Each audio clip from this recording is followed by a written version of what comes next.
Oh man, Ethereum hits $2,000 per coin. And whenever I say, oh man, you guys watch the videos longer. I don't know what it is. Anyway, let's go ahead. Let's get into it, guys, because we got some big news stories to cover. Guys, Bitcoin sitting at 24,000, up 2% on a day, still trading sideways, guys.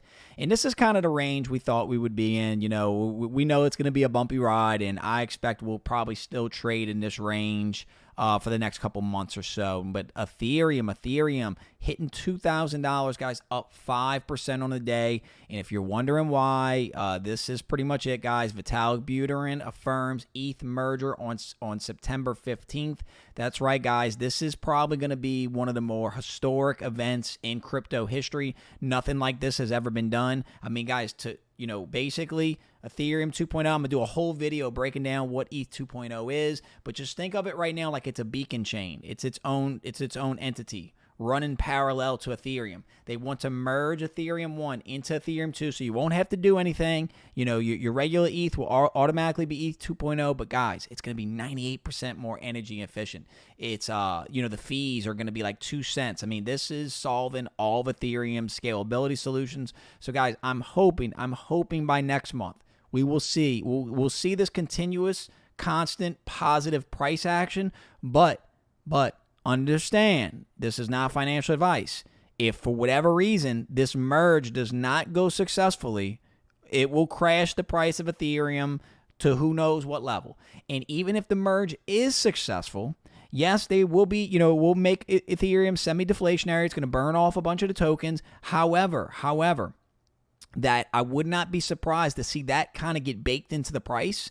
So, kind of think of buy the rumor, sell the news. So Ethereum runs up, and then once the merger happens, say it happens the way they intend it to happen on September 16th, we do see a dramatic pullback. You see what I'm saying? Like the FOMO and the hype kind of got us into the merge date. So like right now is when, in the last really month, when Ethereum was $700, when we were DCAing into it, that's what you need to do. But guys, I'm constantly buying in these markets. So I'm DCAing in at all times. So if it pulls back, I just buy more.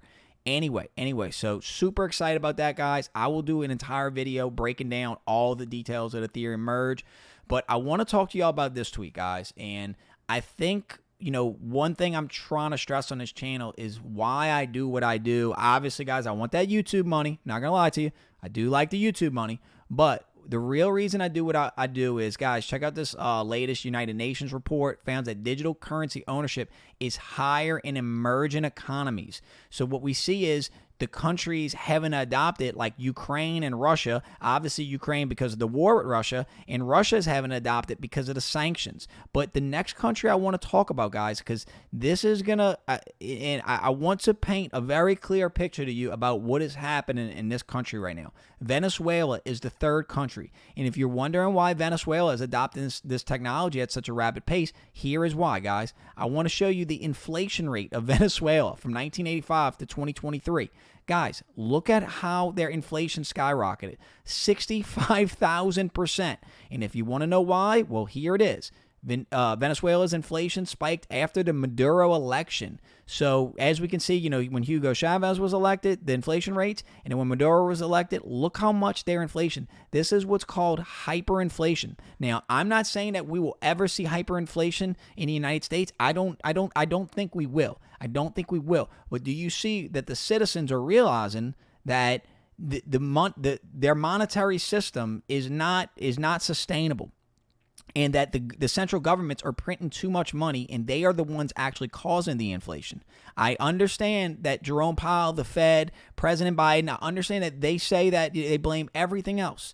It is 100% the Federal Reserve and the United States government that is the problem for the inflation. That is it. So what Bitcoin crypto gives us is an alternative. It's an alternative to opt out their system. I mean, they shouldn't be destroying our currency because, guys, when our currency gets debased, all the currencies around the world get debased because we are the world reserve currency. So when America bleeds, the rest of the country dies. I mean, guys, it's this hyperinflation. This isn't fair. This isn't fair to the citizens. I mean, it's a human rights issue at this point that these citizens saved up, their life savings to see a federal government destroy it all. That's why we need money that is not political. So anyway, so next story, guys. CNBC article, and I've talked about this before, and I'm going to talk about it again. Here's why, guys, because BlackRock launches a private trust to give clients exposure to a spot Bitcoin. That's right. So do you guys remember? Go Google this. Google SEC denies a spot Bitcoin ETF. Oh, but BlackRock wants to offer an ETF just to their most wealthy clients. That is allowed. This is rules for thee and not for me. Also, too, guys, the same BlackRock, the same people that were saying all this bad stuff about crypto, all this bad stuff. And what did I tell you they were doing? They were getting you to sell your investments.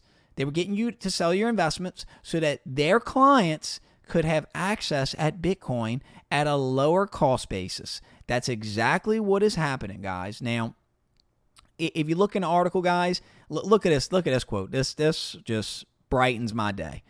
Bitcoin is the oldest, largest, and most liquid crypto asset and is currently the primary subject of interest from our clients with the crypto asset space, the post continued. So the largest asset manager in the world, they're coming. And when and my thesis is, as always, not financial advice, guys. I'm not a financial advisor. This is just what I'm doing. My thesis is sometime between now and 2024. So look up the Bitcoin halving. Also, back to, with this BlackRock news, the Ethereum, they're calling it the triple halving because this ETH 2.0 merge could be an even more historic event than the Bitcoin halving. So we are walking in on some gigantic catalyst. And guys, I'm serious when I say this to you. Like, this is our chance to, if you're watching this, you're smart. You're smart because you actually realize that we have an opportunity to make life-changing wealth, to make generational wealth, because we actually figured this stuff out and we adopted this stuff faster than the BlackRocks. Because you know what happens to rich people, guys? You know what happens to rich people? They get lazy. And they hear about Bitcoin and Ethereum, and it's easier for them to write it off. It's easier for them to write, that's a scam, that's a hoax. I'm going to keep making my money the old way. It's easier for them to write it off than to learn about it and adopt it because they're scared. They're scared of new technology, but you are not. So hopefully, guys, these are the catalysts. But again, between now and 2024. All right, next article, guys. I want to talk about this. The United Arab Emirates now require, and I believe that's why Dubai is, requires agents to report real estate transactions where virtual currency is used as the payment. So that's right, guys. So I'm assuming it's in Dubai. People are making so many real estate transactions with, I guess, Bitcoin or Ethereum or some type of cryptocurrency that their government's saying that they have to start reporting this. Now, go Google Dubai. Clearly, they're a very, very advanced civilization and society, and see, they're adopting this stuff first. So if they're doing it there, we'll be doing it here within the next couple of years. That's all I'm saying, guys. So imagine when, imagine when real estate transactions are all on the blockchain. Do you know how much Ethereum they're going to need? Oh, man.